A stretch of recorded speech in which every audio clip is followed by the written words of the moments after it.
What's going on, guys? Robert here from Rob is Tech, and today I'm going to be unboxing the Dlink network camera DCS-942L. Now, let me just say straight up front that I am not recommending this camera. In fact, I'm returning it. But before I get into why I'm doing that, we're going to jump right into the unboxing here. So we see that Dlink touts the DIY install. You can do yourself, the micro SD slot card for local recording on the camera, and you can, I guess, record up to 5 times more because they're doing some compression on the video. It's an enhanced wireless day and night home network camera. They show off that it's the cloud camera apparently, and they show a little app sneak peek there to show you what's you can do with the camera. Some package contents, the minimum requirements of your network and or computer, as well as the My Dlink app that's available in the App Store and the Android Marketplace, and of course some more wonderful Dlink branding.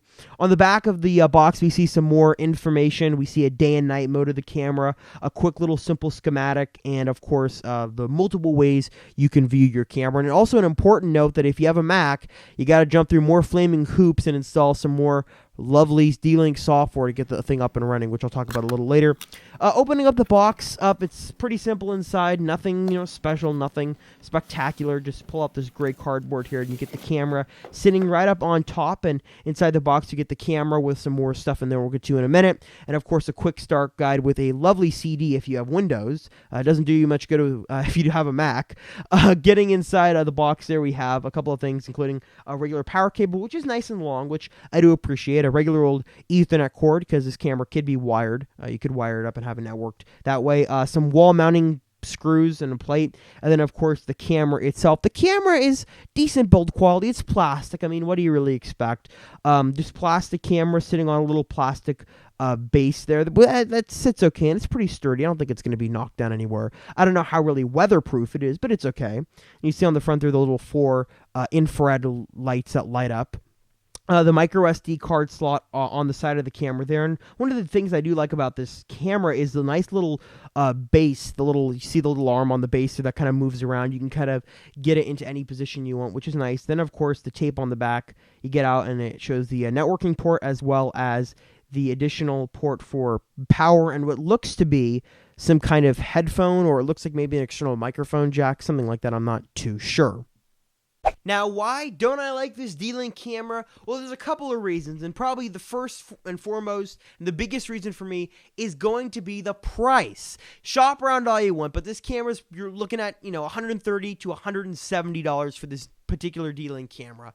For that kind of money, in my opinion, a drop cam would be much better suited for the situation. Now, granted, you might have a different condition, or maybe you're looking for specifically, networking with Dlink equipment, but I'm going to go through the weaknesses of the camera and why I don't like it and why a drop cam would be the better choice, at least for me. And let me just say out front, I'm not getting paid by Dropcam. I don't have some kind of Dropcam review unit. I paid $163 on Amazon, I think, in total for my Dropcam, and I'll tell you why. One of the most annoying things about this camera is the setup itself. And this is probably true for any Dlink product. I have a Dlink router. It was the same thing. Trying to set it up with a Mac is an absolute nightmare. Now, they say on the box there's a Mac-compatible version of the install guide that's downloadable. That's great. I went to go install it. The first thing was that the link on the side has Mac in all caps. Turns out that's not the case, and it was sending me to the wrong website. I'm just trying to follow Dlink's instructions here, and they weren't working. Once I finally got the software installed, all it basically did was tell me that, oh, the camera is online. I see it on the network, and boom, here you are. You're ready to go. The biggest problem I had was that I wanted to have this camera on a wireless network, and as soon as I unplugged the network cable from it, it wasn't working. Turns out, after going to the IP address of the camera, logging in and going through a page and a half of settings, I finally found the enable wireless mode that had to be turned on. It wasn't on by default.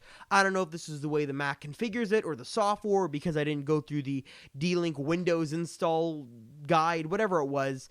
That really upset me. And the fact that this is targeted at the average consumer and you have to go in and enable that manually kind of scares me. Another interesting quirk about this camera is that it records locally onto the camera. It's nice that it sends you email notifications when it detects movement or it starts recording at a certain time, but what good does it do if the camera's recording is on the camera itself?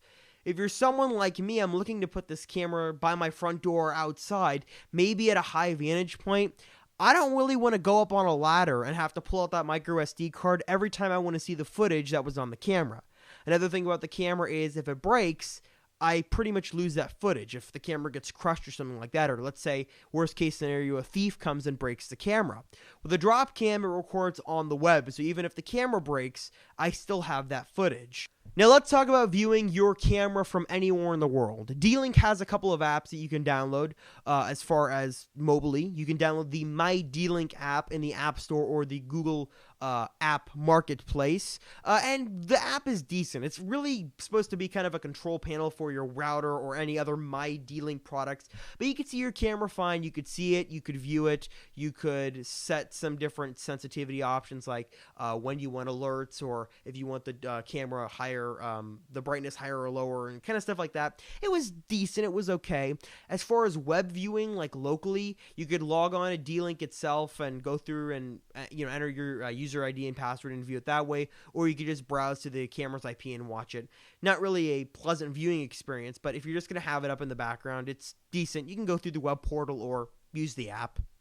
As far as video quality goes on the camera, Dlink never claims to be HD. They say it's enhanced quality. Now, you can interpret enhance however you want, but at least for me, the viewing of the camera and quality was decent. 640 by 480 is the video resolution it's being streamed at. Don't take it from me. That's coming directly from the Dlink camera itself. 640 by 480.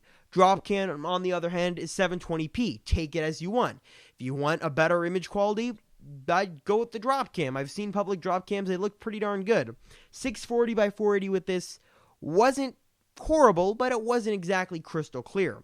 One thing I do have to give to Dlink is that the night vision was pretty remarkable. Wasn't great by any means. It's not going to give you anything outstanding. You're not going to be able to see a license plate in the dark, but it was pretty good for low light. Just having a low light situation in my room, I could see pretty well. If I put this thing by my front door and had a night situation where someone came up to the door, I could probably make out at least the features of their face or their complexity. Pretty nice. The camera also features a built-in microphone, which is pretty nice. You don't have the talkback function like the drop cam, but the microphone in the camera was pretty good, and you could also control the sensitivity, so that's kind of nice. So overall, is this Dlink camera really that bad? Well, no. If you're already in the Dlink ecosystem and you have a lot of these My Dlink apps and you have a Windows PC, it's probably okay. Also, if you're looking for a camera that's not really going to be great, just kind of mediocre in quality, then that's great. But the biggest reason for me is that for the price, the camera doesn't justify its price tag. At least for me, I'd rather get a drop cam that has many more features and a higher quality than, go with this Dlink camera.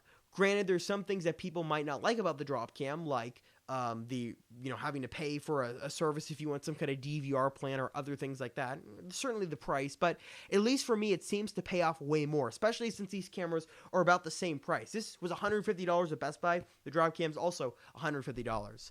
One of the biggest complaints for me and the reasons I don't like the Dlink camera is the setup, everything I went over, and the biggest thing that just baffles my mind is the local micro SD card recording.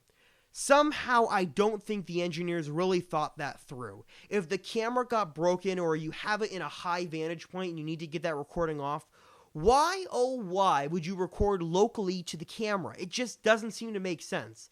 And the fact that Dlink doesn't even include a micro SD card just kind of is a little mean of them. Besides all that, putting it aside, if you're in the Dlink ecosystem and you have a lot of the My Dlink apps and you're looking for a starter camera, then sure, the Dlink camera is okay if you want to pay the $150 price tag of it. If not, check out the other alternatives. So that's going to be it for the end of this video, guys. Thank you so much for watching. Your thumbs up and likes are greatly appreciated. Make sure to stay tuned to the channel for some more tech goodness, including a drop cam unboxing and a drop cam review. We'll see how it compares to this guy. And as for this guy, it's going back to the shelves of Best Buy. Just where it came from.